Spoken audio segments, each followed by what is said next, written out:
Hey, Lauren. Hey, Vitz, I've got a question for you. Okay. So, in your illustrious career of writing and talking about the outdoors, I'm curious if there's any really big adventures that stand out to you. I think illustrious is probably another word for old, but I was trying to be nice. fair enough. I work for National Geographic, and I'd help put together the Adventures of the Year program that they had. And in 2011, there were 10 great parties or individuals that were nominated for this, but they were one of my favorite. And they were two Sherpa men from Nepal, Sanu Babu Sunuwar and Lakpa Cherry Sherpa. And so these two friends, they basically schemed this plan to climb Everest, paraglide off the top, bike to the Ganges River, and then paddle the Ganges all the way to the ocean. And it was this crazy trip. It was super creative. Each was good at half of the sports, and the other one was complete newbie. And they just they went and did these badass things, right? And I think what so many people zeroed in on is flying a paraglider off of Everest. It's wild, right? But when I did the interview, they both really remembered. I was like, what was the difficult part? And they're kind of the climbing Everest, not bad. Flying a paraglider off of the highest point on the earth, not bad. Kayaking class 5 when you've never really done that before, not bad. But they remembered this moment where I think it was the last day of their trip. And in the morning, they open their tent door and they're freaking out because they are surrounded by these red crabs. And neither Lakpa or Sanu have ever seen crabs. And imagine that. You've never seen they're not friendly looking creatures, right? And they're what the hell do we do? And they think it's this is a different kind of scorpion? Are we gonna they have no idea. And I don't know, that's always just a testament to perspective and how we may not always totally understand a person's context or perspective, but we can always recognize when someone challenges themselves. Lauren, today you've got a story for us. Yeah, and so today's story is about a couple, Drew and Sarah Hulsey, who are also really drawn towards challenges.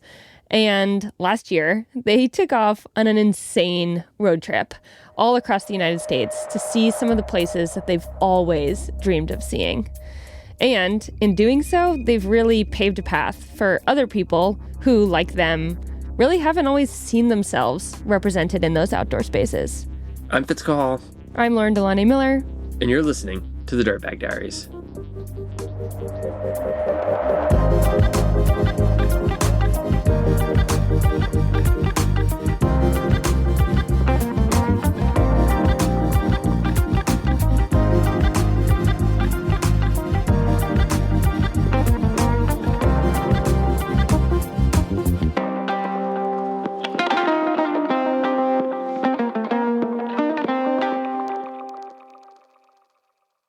Drew loves fish. The band fish. And so anytime he's in the driver's seat, that's usually what's on. Or if she's if I know she's asleep, I'll turn on Fish or Grateful Dead or something, because I know weirdly those jams keep me going while Sarah's passed out snoring. I now know that I have sleep apnea. I learned that from this trip. I remember one night we weirdly got on Yacht Rock. We were wow, this is kind of awesome. And we're we get why the dads like this. Yeah. I've been chasing that high for a while. This is Drew and Sarah Hulsey. They live in Nashville, Tennessee, where Drew is a social worker and Sarah is a therapist. They've got a house, air conditioning, 2 dogs. They're what they tend to call domesticated. For most of their lives, Drew and Sarah didn't think much about the outdoors. And if they did, they certainly didn't think it was for them. But then we went and saw the movie Free Solo in IMAX. I have no idea what it's even about. And how he got me there was by telling me it would be a pretty Nat Geo movie. Free Solo, for those that have been living under a rock for the past few years, is the Oscar-winning documentary about Alex Honnold's legendary ropeless ascent of the 3,000-foot El Capitan in Yosemite National Park. Hunold, while a compelling character, isn't exactly relatable. He's undertaking one of the biggest accomplishments in climbing history. He lives in a van, and he's totally ripped. And as the credits are rolling and my palms are still sweating from watching this, he goes, I think I could do that. Like, what are you talking about? Like, no, we're not doing this. The movie is inspirational, sure. But I don't know if most people were leaving the movie theater eager to follow in his footsteps. But for Drew, something clicked. But I left that movie like really stoked on climbing, but I didn't know if I could climb myself because I'm a bigger guy. And so like I went home and I Googled, can fat people climb? Didn't really see a lot of answers. So went to the gym and asked them if like ropes could hold my weight. And they're like, yeah, it can hold like thousands of pounds. You're good. Like you'll be good to climb. I was like, okay, cool. Recently married, Drew and Sarah had been looking for a way to get outdoors together. And I've always wanted to be a little adventurous. I just didn't have anybody to do it with. He got us a Groupon so that we could have like 3 visits to the gym and a belay class. And before that Groupon was even done, we had a membership. In that first gym session, Drew and Sarah got the bug, and they dove headfirst into climbing. Hours at the gym turned into weekends at the crag. With careers that revolve around helping others, Drew and Sarah relished in the opportunity that climbing gave them to focus on themselves. And the more they became immersed in the climbing community, the more they learned about the nomadic lifestyle that many climbers gravitate toward. They wondered if they could find a way to experience that too. Within like a year and a half's time, I had my own camper van that I was like, could take on the road, like it happened quick. But also we realized on the weekends we could like kind of dirt bag it a little bit and get to live that life, but also at the end of the day, get to go home and sleep in like a real bed. Sarah and Drew explored the crags around the southeast, like Kings Bluff near Nashville and the Red River Gorge in Kentucky. They honed their skills and enjoyed their time as weekend warriors. And soon, the pull to see the walls that had originally inspired them grew louder. But for Drew, his old fears about whether or not this sport was for him started to creep back in. I didn't feel like I could do it myself. Go have these grand adventures and go climb these big mountains and walls and stuff. Just because the people that were doing it were little or like not 290, like they're not in this body. So I didn't see anybody in a body like mine doing those things. Drew and Sarah wanted to break the mold, not just of what society was saying about people with bodies like theirs, but also of the lifestyle their community had instilled in them growing up. I never thought of leaving the South as a kid, I never thought of doing anything semi-adventurous, I never thought that I could even leave the South. It was a possibility. I don't know. It was just how we are down here. It's like you'll stick with what is comfortable. But like I was tired of comfortable. I needed to go sleep in a van somewhere and like figure out life.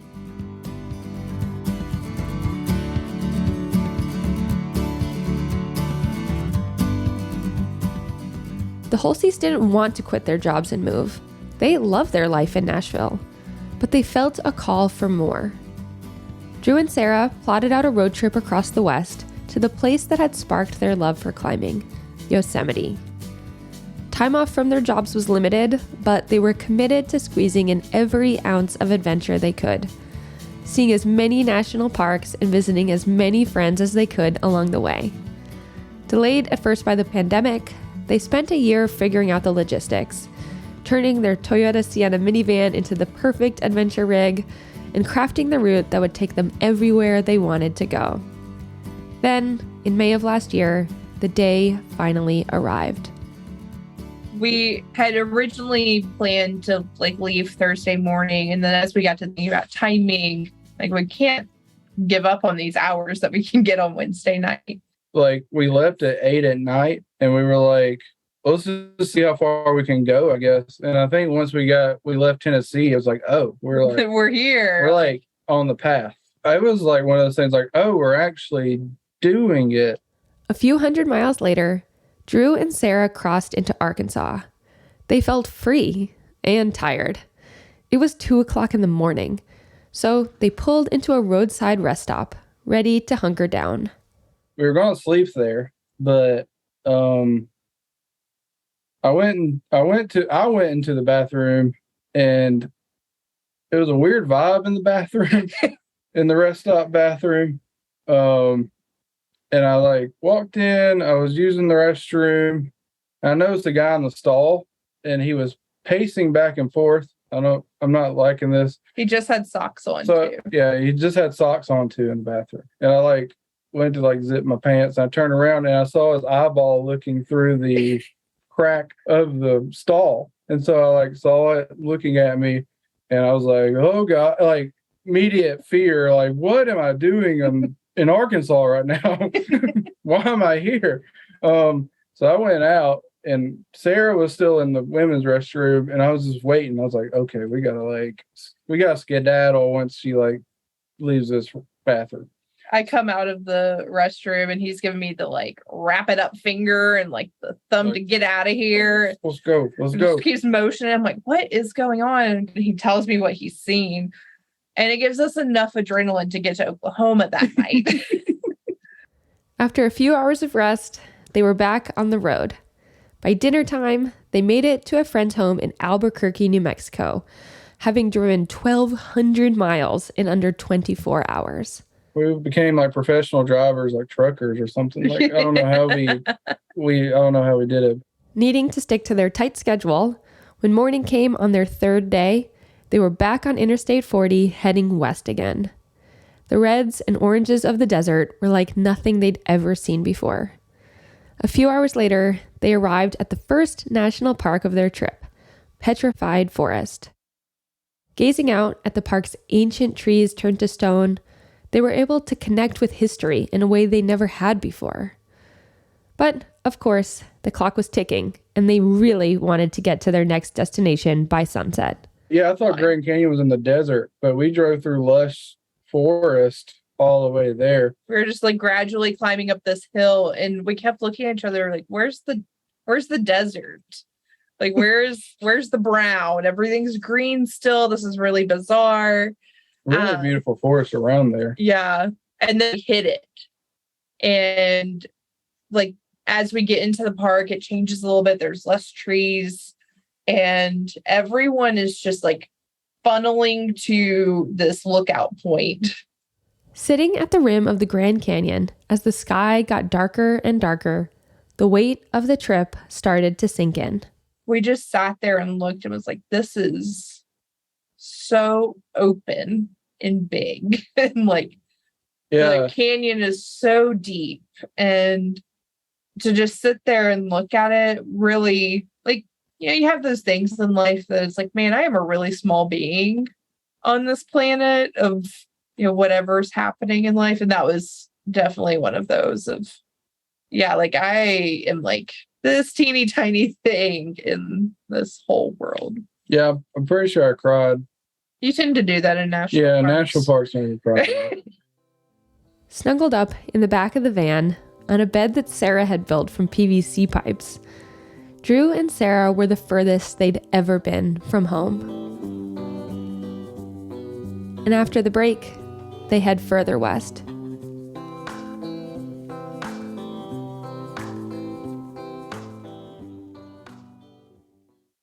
Hey everyone, it is that time of year. We need your shorts, your stories, because you power this show. We hear from so many of you that one day you're going to submit your short and send it to us at the Diaries. Guess what? That moment, it could be right now. So make it a New Year's goal, or use it as an excuse to take a break from Uncle Joe at the holidays. You make this community, your voice is valued. You can find all the information you need at our website, dirtbagdiaries.com. Click on the Write Us tab, where you can find instructions and the submission form. Pay attention to it. It helps the cause. Trust me. Link is in the show notes, so take a moment, click on it, consider it, and then get to work. You've got until January 19th to send us your short. Once again, it's dirtbagdiaries.com/write us. Thanks. Do you have a resolution to adventure outdoors more this year? Make it happen with Sierra Club Outings. Leaders in conservation-focused active outdoor adventures, Sierra Club Outings hosts over 250 small group trips every year where you can backpack, kayak, raft, volunteer, and more. These trips fill up fast, so reserve your spot at sierraclub.org/outings and use the code DIRTBAG to get $100 off. With Sierra Club Outings, it's more than just a trip. It's an adventure with a cause. We'll put a link in the show notes. Check out all the incredible trips they have and make that resolution happen. The next morning, Drew and Sarah woke up ready for the big push to California. That alone would be plenty for most people, but not for them. I saw how close we were to Zion National Park. And I looked it up. I'm like, we are not going to be able to do anything but drive through this park. Drew, are you up to that? Are you down with that? And he said, let's do it. They entered Zion's eastern entrance, weaving through the park under its towering walls until exiting the park on the western side. And from there, how could they not make a pit stop on the Las Vegas Strip? Who knows when they would be this close again? They barely had time to take in the glittering lights as they drove through. So after we got through Vegas, we stopped at a gas station and get some gas and play some slot machines where I won like $95. Then it was on to the promised land. They slept at the first rest stop they could find in California, giddy with excitement to make it to their ultimate destination the next day. They would finally hit the apex of their trip.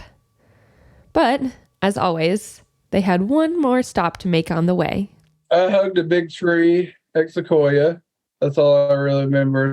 From Sequoia and Kings Canyon National Park, Drew and Sarah were headed to Yosemite. This was the moment they'd been dreaming of. They entered the park from the south, where the road winds down toward Yosemite Valley. Anticipation is definitely building, like huge anticipation because it's like you're still 40 minutes from Yosemite when you're in Yosemite. And you're like, okay, it's getting bigger. You see it, like hills are starting to build, and the glimpse of the valley you get right before you enter the tunnel. Because it was like, bam, half domes in my face. I'm like, holy crap. And then it goes away. And then it goes away. You're like, oh, you're like, tunnel view ain't no joke, man. It's like, the anticipation's real. It's a long tunnel. There are 3 ways to enter Yosemite Valley, but the south entrance through the Wawona Tunnel is by far the most picturesque. After meandering through the foothills for miles and miles, drivers get one quick glance at the valley before diving into a long tunnel. Emerging from it, popping out the other side, it's like entering a portal into a whole new world. Right when you pull through, you see the thing, and like, I think I started crying like immediately.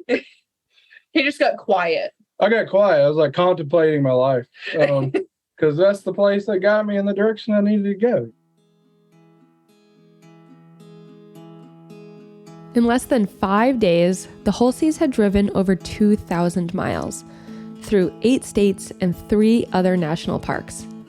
Their goal for Yosemite was to hike, see the sights, and bask in the enormity of the walls. They didn't have any plans to climb. Because you think Yosemite, you think mega, blah, sleep on walls, that kind of life. Yeah, nothing seems attainable in Yosemite. But then, Drew got a message from a climber named Garrett, who'd been following along with Drew and Sarah's trip on social media. Garrett, our friend, was like, hey, dude, you want to go on a multi-pitch? And I was like, I've never done a multi-pitch before. I'll go look at it and see if I can do it. And like, before you knew it, I was like tied in, I'm doing my first multi-pitch in Yosemite. I'm going to do it. And it's like, I met this guy 3 hours ago, and now he has like my life in his hands. But I felt the most safe I've felt like ever.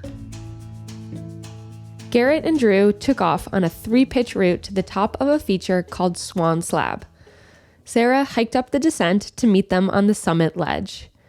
There, they took in the immensity of it all. Of Yosemite Valley, of the life they'd been creating together, and of the climbing community that had, for the most part, stepped up to support them. I think it was healing for me more than anything, because it was like, I had a goal. I wanted to climb big walls. Didn't think I could do it in Yosemite, but I think it was healing for myself to just be like, okay, this is a path you can take, and this is a path that you can show others that it is possible, and that bigger climbers should be supported, because we can do multi-pitches in Yosemite just like every other little climber out there. We've been seen as like lazy and that we couldn't accomplish anything, but once we show them that we can do it, it's like validating my mission, I guess, to show that climbing is for everybody. And there's a lot of support that we've gotten from the community. Of course, there's like evil people out there, but the people that do support us, it's like, oh no, like we're going to do what we can to make this happen for you. And that was what, like, the energy that we got from Garrett too. He was like, I'm like, we're going to do this. Like, you're here. You're not leaving the valley without doing a multi-pitch. With some local beta from Garrett, Drew and Sarah spent another night in the park. And in the morning, they hiked up to the base of El Capitan, the wall that had inspired it all. I was like, I just need to go touch this rock. Then it was time to hit the road again. I mean, I was pretty bummed, I'll be honest with you. I wish we could have spent 6 days there and breathed it all in, but, you know, we still have more trip to go. And So we got to go home now. because we had to go home. Drew and Sarah got back in the minivan and headed north to South Lake Tahoe, where they'd get to visit more friends and sleep in a real bed. I drove through like a sketchy mountain pass to get there, and Sarah was asleep the whole time, so I don't like to think about that time, but It was also probably best for our relationship. yeah, I'm glad she was asleep. Next, they made their biggest push of the entire trip, from Tahoe to Moab, Utah, swinging through Salt Lake City. The 800-mile day brought them out of the mountains and back into the desert.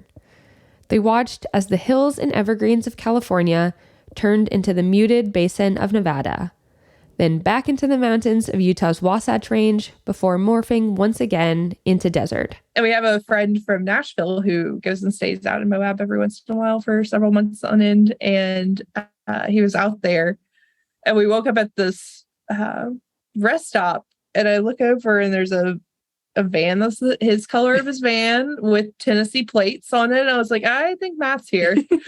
In Moab, Sarah and Drew climbed with their friend Matt and managed to visit both Arches and Canyonlands National Parks.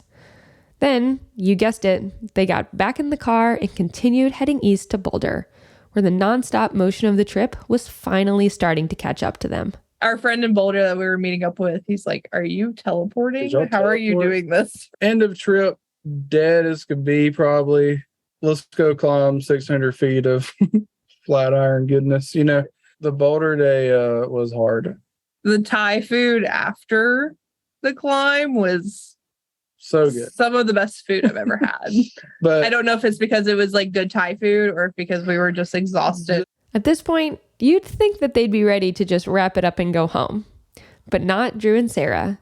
What's another few hundred miles at this point? And while we were there, we were so close to Rocky Mountain National Park that we couldn't just not go. Exhausted and happy after a visit to one of their favorite national parks, they pointed the car toward Nashville and hit the road for home. And as we're driving that night, you know, it's getting to like 9-10 o'clock, where we normally start saying, okay, where are we stopping? What's our goal? And we decided that we're like, let's just take turns sleeping and just keep we going. drove 16 hours straight home we without got stopping. we got home at like 7 a.m. Went and got our dog later that day and just like crashed.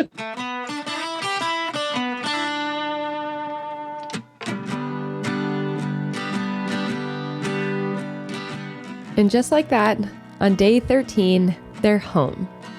The next day, they're back at work. Back to walking the dogs, sleeping in their bed, back to real life. 5,000 miles is a long way to go just to end up back at home 2 weeks later. But for Drew and Sarah, the trip was more than just a whirlwind vacation. It was proof that you don't need to quit your job or sell your house or move west permanently to have big adventures. And I think this trip showed us that it's possible too. That like we can do ridiculous things and we can dirtbag a little bit. And yeah, and then we come back and I'm like, practicing therapy with people and like doing my normal stuff. Yeah, I'm getting people into rehab. Yeah. Yeah. So the work that we do, like obviously like is something that a lot of people look for, of like finding that purpose in their life. And we get to do it full time. And so it also makes us say like we have to like have those playful moments and we have to do ridiculous things so that we can keep doing It's like we work. got to figure out how to do it. Yeah. And we end up figuring out how to do it in the best way we can. When Drew and Sarah say that climbing is for everybody, they mean it. To them, it means that climbing is for bigger people and smaller people, for full-time dirtbags and weekend warriors. It's for people all over the country, from Tahoe to Moab to Nashville.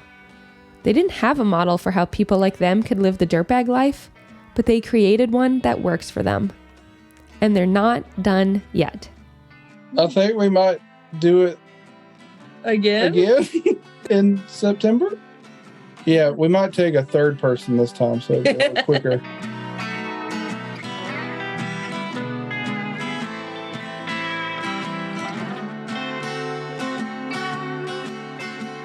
Thank you, Drew and Sarah, for sharing your story. Our stories come from friends of friends, and from you, our community. If you have a compelling idea for a guest or a story lead, please give us a shout. You can use the submission form on our website, dirtbagdiaries.com. Music today from Tourist on Film, A.R. Jacobs, Alabasi, and Tigers in the Sky. The tracks are courtesy of Track Club or the artists themselves. Jacob Bain and Nis Cotto composed our theme song. You can find the links to the artists at our website, dirtbagdiaries.com.